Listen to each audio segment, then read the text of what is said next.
Hometowns and Heroes. Welcome to Hometowns and Heroes, a television award show saluting community hometown heroes from the country and internationally, honoring each of them with the recognition they deserve. Today, you'll see why they are our hometown heroes. And now, here are Mark Stewart and Rebecca Blackwell, your hosts for the show. I'm Mark Stewart from Hometowns and Heroes, and today we're at Skyline Regional Park here in Buckeye, Arizona, one of the fastest growing communities in the West. And to start off the show, let's meet Rebecca Blackwell. Hello and welcome to another new episode of Hometowns and Heroes. I'm Rebecca Blackwell and I'm here with Mark Stewart. We are at the Town Place Suites by Marriott. It's in Franklin, 20 miles out of Nashville. And Nashville is the center of our attention because our new hometown hero's adopted hometown is Nashville. Carol Swain.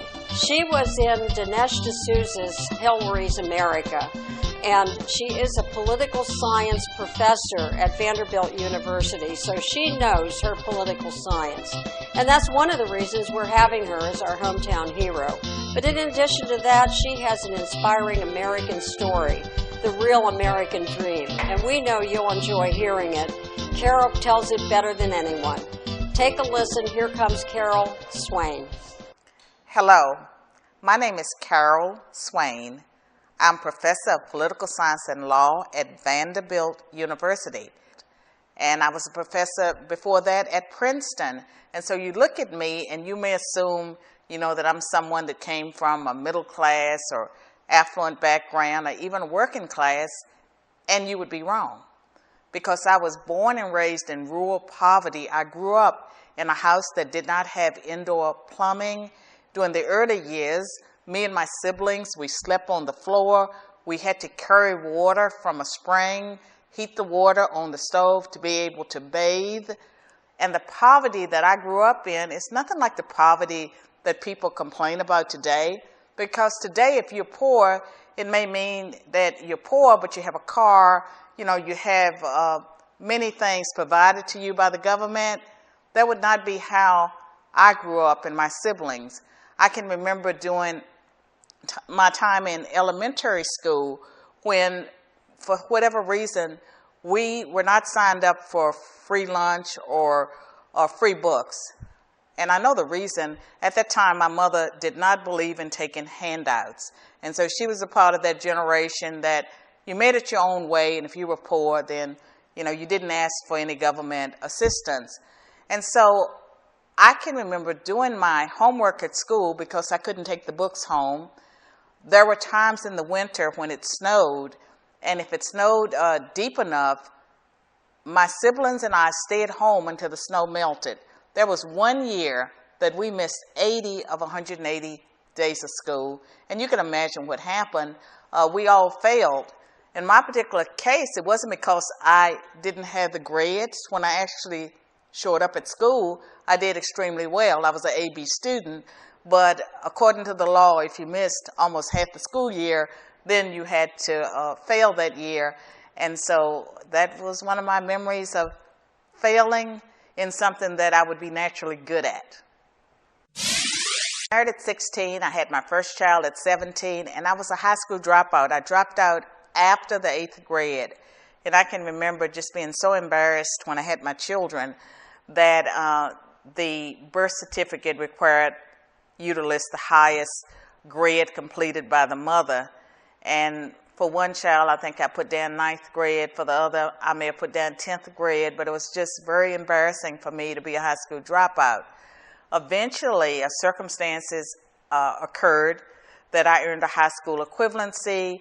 There's a longer story, that I tell about how a medical doctor and an orderly at a nursing home where I was working, they were instrumental in planting those seeds that changed my life. But I never anticipated that I would become a university professor. I was too shy. I spent most of my life being just painfully shy, so shy that if you asked me my name, I would freeze. I would forget my own name. And I can remember as a child actually wanting something or needing something, and maybe I was hungry. I would literally forget how to formulate the words to ask for what I needed. So me today, I lecture to large groups. it's almost like it's not me, but it is me. And my empowerment, my ability to speak, I would attribute it to a Christian conversion experience I had a few years ago that transformed my life, because up until then I struggled. And as far as becoming a university professor, I thought when I earned the first of 5 degrees that I would be a store manager. My first degree was in business. That was not a natural field for me because I'm the artistic type. I live out of my right brain. I don't live out of my left brain. And I think I pointed to the wrong side of my face, but I'm a right brain person.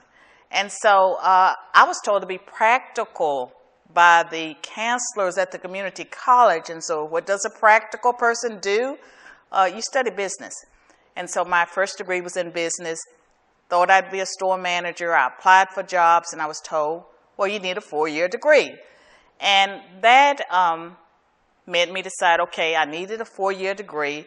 I also looked at those job applications I was filling out and not getting hired. And they had places for awards and accolades. And, you know, I had made the dean's list a couple of times, but I didn't have a lot to put in those places. So I made a decision that I was going to be an honor student. And how I was able to make that come about is that I purchased books, I checked books out of the library on how to make A's in college, how to take essay exams, how to take objective tests, and I applied those principles, and I graduated magna cum laude from the 4-year college, Roanoke College in Salem, Virginia, still not thinking that I would continue my education and become a professor. So I went to graduate school, getting a master's degree in political science, thinking that I would work for the government. I would be a government worker, and I would do public administration. But while I was in graduate school, my professors encouraged me to go to graduate school. I had almost zero interest in that. I kept applying for jobs, and for whatever reason, even though it was the 1980s, and affirmative action had teeth back then, and I was an honor student. I was well known in the community. I'd started a scholarship at my 4-year college. I had connections. I could not get a job. And I applied to graduate school, and while I was in graduate school, I was always a good mentee, meaning that whatever my professor said you needed to do to be successful in political science, I followed their advice. And so I gave conference papers.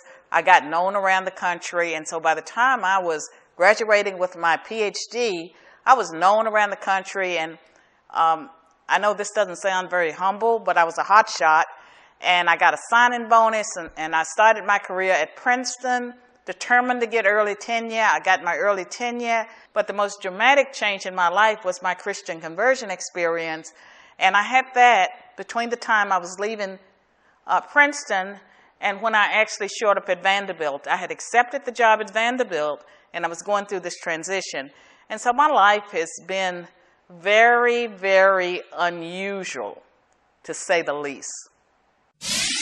I'm Jim Blumstein, and I'm a law professor at Vanderbilt, also a professor in the medical school and in the School of Management. And my areas are constitutional law, voting rights, and health law. And I've known Carol for close to 20 years now, I would guess, and our work intersected in areas of voting rights. That was where we first worked together or had similar thoughts. And she's really a leading theorist in voting rights and wrote a book that won an award, and this was when she still was at Princeton. And when she came to Vanderbilt, she was seen as a prize catch. Her story is a remarkable story. She's extremely thoughtful. She's developed a strong religious dimension to her, and she was one of the first to recognize the grievances of working class citizens and their concerns about being competed with in the marketplace, especially at the lower skill levels, with people who are coming into the country without legal justification. I'm Alfonso Ashworth, and Carol is one of the people that I met many years ago, mainly during the time of the election cycle from 2012, when Barack Obama, of course, was being reelected. We got connected through the Tea Party movement. And one of the things that I admired about Carol was how she was passionate about caring for people, about, helping others.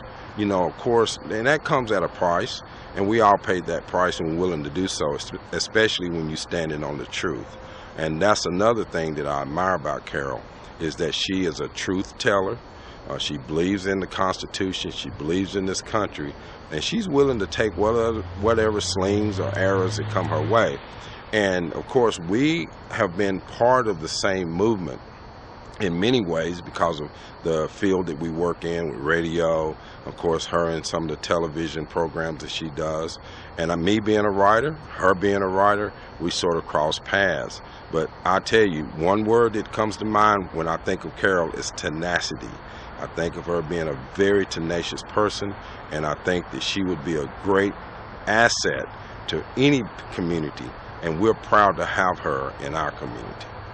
Now, if I'm looking familiar, to some of you out there, it's because you've either seen me on CNN, Fox News, or a recent film, recent as in 2016, Hillary's America, The Secret History of the Democratic Party.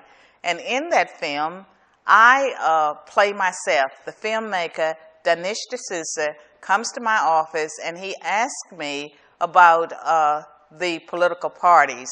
And so I give the history of the parties. And one of the reasons I think I was probably selected, to appear in the film is that I am a Republican, a black Republican. I've not been a Republican all of my life. In fact, most of my life I was a Democrat. But I am a Republican, and so I understand not only the history of the political parties, but the factors that led me to switch from one party to another. I first encountered Carol Swain through her published work, her remarkable book that deals with the Voting Rights Act. And I cited the book in my own work, and subsequently got to learn about Carol and her remarkable life story, the story of a young African-American woman who has come up from the bottom and become a luminary in the academic world. Carol is one of the leading scholars of civil rights and race relations in America. She's certainly one of the leading female African-American scholars in the country. I was honored and delighted to have her in the movie, Hillary's America, because not only does she have the scholarly power, but she has an ability to communicate in ordinary language to people in the audience. And so she did a marvelous job in laying out the history of the Democratic Party, a history that's not known to people. Carol's paid a price for her opinions. She embodies the Aristotelian virtue of courage, someone who's not only very smart, but also very brave in standing up for her convictions. Go Carol Swain. One of the things that I would like to share is some of the things that I learned about the party differences. And like most people, and not just African Americans, but a lot of people assume that the Democratic Party is the friend of minorities, they're the friend of working people, that they are the social justice party. But in my studies, I quickly learned that if there is a way to characterize the Democratic Party, it was the party of slavery, it was the party of Jim Crow racism, and it was the party of the Ku Klux Klan. Presidents, as well as many of the people that served in Congress, they have a long history of oppressing women, of oppressing minorities, and it's not the glorious history that's been presented, to many Americans. And even in our textbooks, the Democratic Party is presented in a way that if they ever were what they claim to be, they're not that now, and was certainly not the way they were birthed. The Republican Party, well known as the party of Lincoln, is certainly the party that if you look throughout a history, they were the ones fighting for certainly emancipation, for the black men to get the right to vote, for white women, for women period, not just white women, but for women to get the right to vote. And throughout its history, the Republican Party was the party that supported civil rights. The Civil Rights Act of 1964 would not have passed if it had not been for Republican support.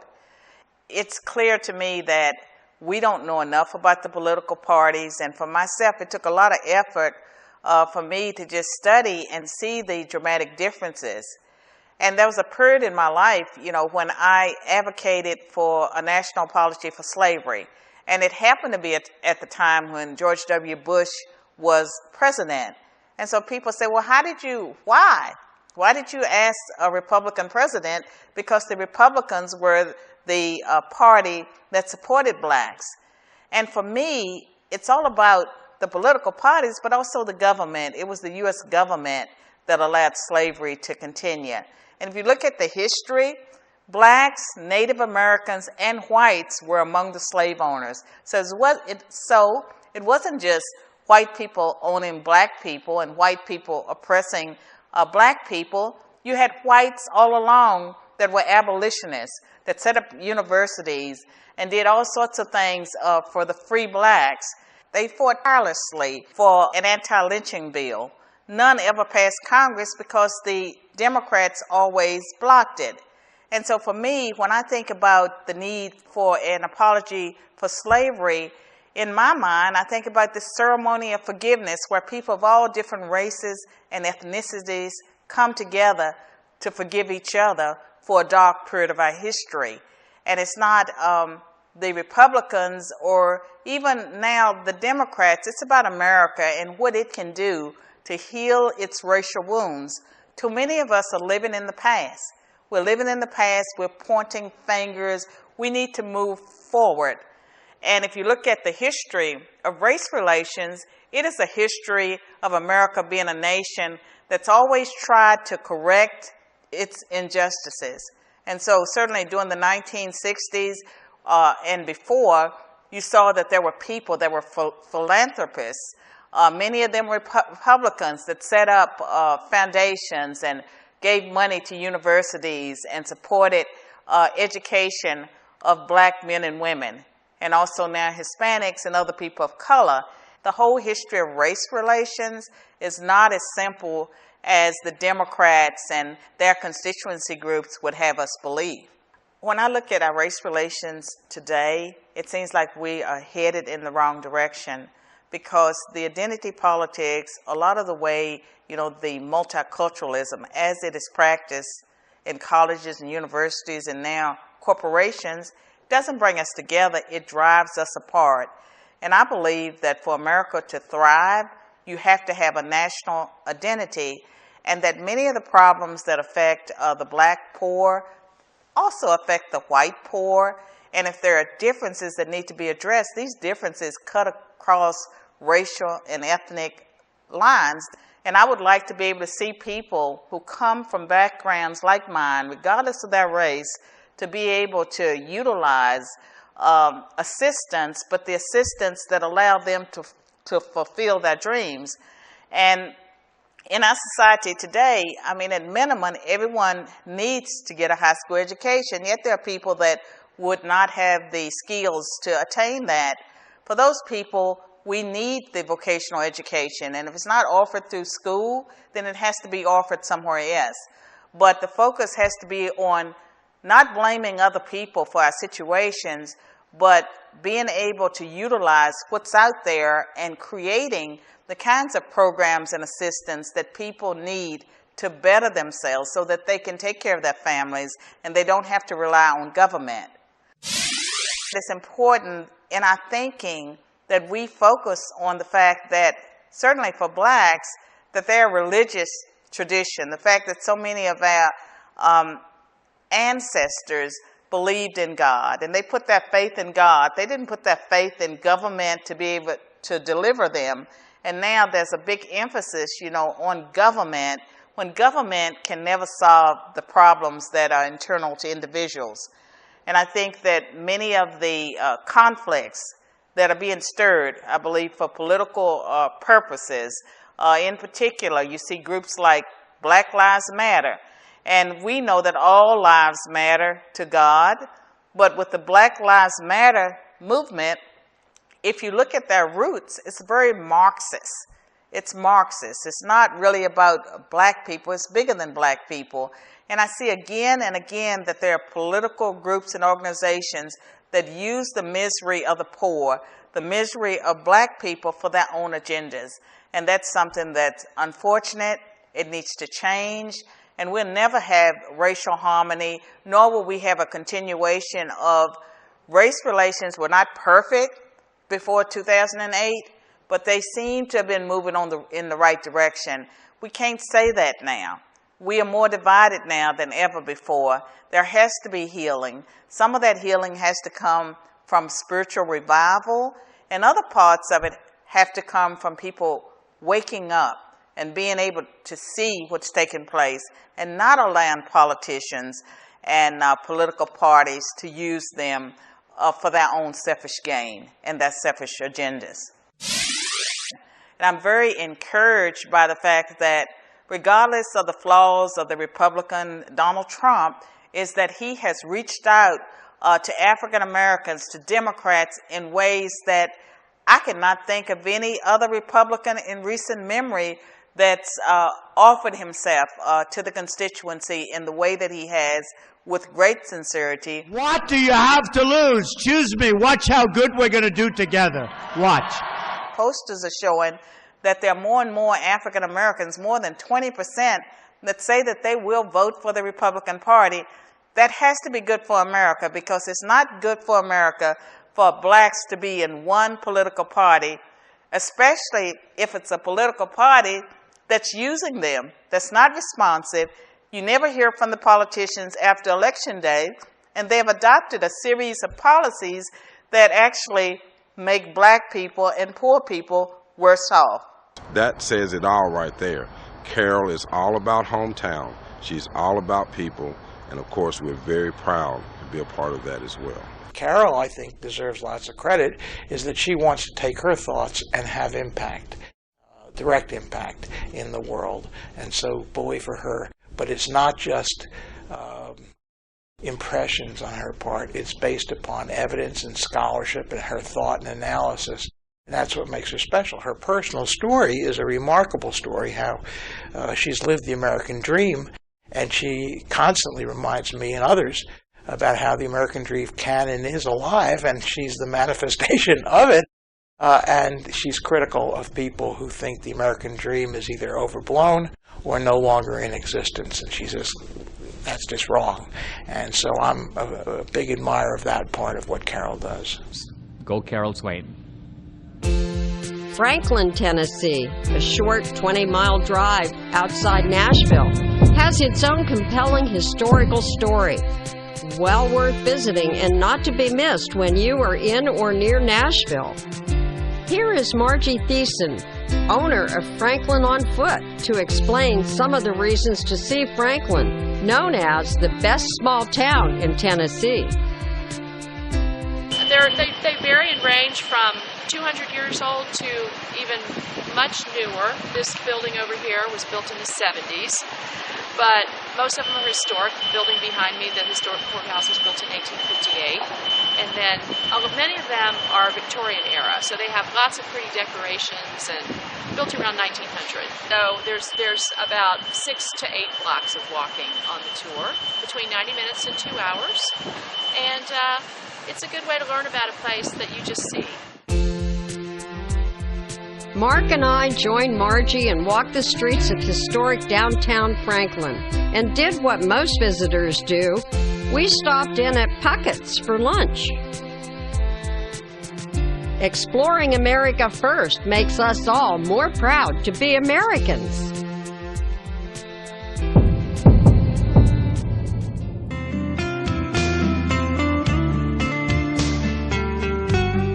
Hi, my name is Chuck Smart. I'm the general manager of the Town Place Suites in Franklin, Cool Springs, Tennessee. I'd like to welcome all our guests and tell you a little bit about our property. We are an extended stay brand within the Marriott family. All of our rooms have kitchens, which are fully stocked with all the amenities and things that you would need to go ahead and cook those meals. We're situated very close to a few grocery stores, pick up your own groceries. We even provide Weber grilling experience, so if you want to have a cookout while you're here, you can do that as well. Also here at the hotel are a number of different amenities that our guests can enjoy. We have an indoor heated pool open all months of the year they may use, as well as a fitness center. For our guests of the hotel, even though they may cook in the rooms, we also provide complimentary full breakfast every day of the week. And our location's fantastic. We're located just beside and adjacent to the Cool Springs Galleria Mall. Couldn't get more convenient, as well as probably about 6 to 10 restaurants full service that you can literally walk to. And I'm talking walking not like a mile, but literally 100 to 200 yards away, right outside our door. So in closing, my name is Chuck Smart, the General Manager of the Town Place Suites, one of the newest Marriott properties in our area. We hope to welcome you soon. And you don't have to leave your pet behind because Town Place Suites is pet friendly. When you first arrive here in Nashville and you check into your hotel, I think the very next thing you should do is take a joyride with Nashville's very own Discover Nashville tour. You get a great overview of the city, and that way the next 3-4 days that you are in town, you'll know exactly where to go and what to do. Come on along and we'll see the city. This is Broadway. This is where everyone does all their honky-tonk. And you can go to any one of these bars. They rotate the bands about every 4 hours. They'll bring on a new band. One of the original bars in Nashville. First floor used to be a bar. Second floor was a casino. And third floor was a brothel.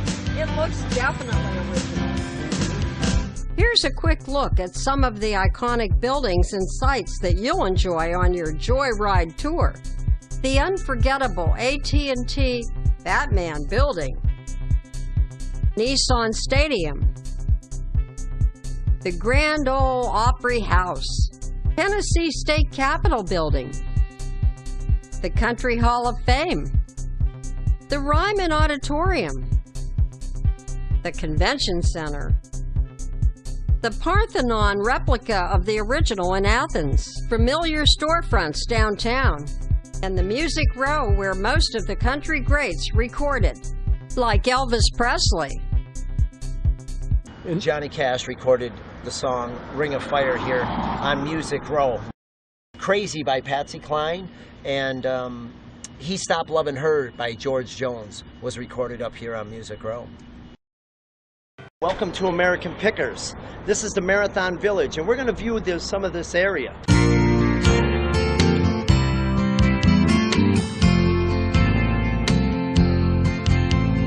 I'd like to thank you for sharing your time with me.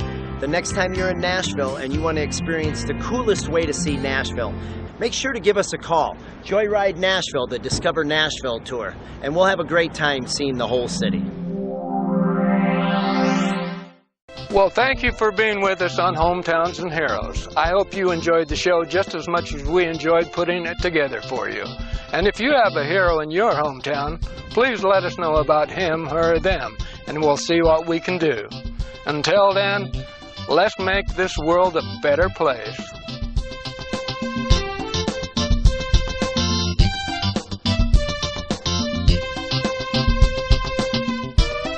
Join us again next time to hear another inspiring story featuring our next hometown hero. If you have a hero in your hometown, let us give them a hand.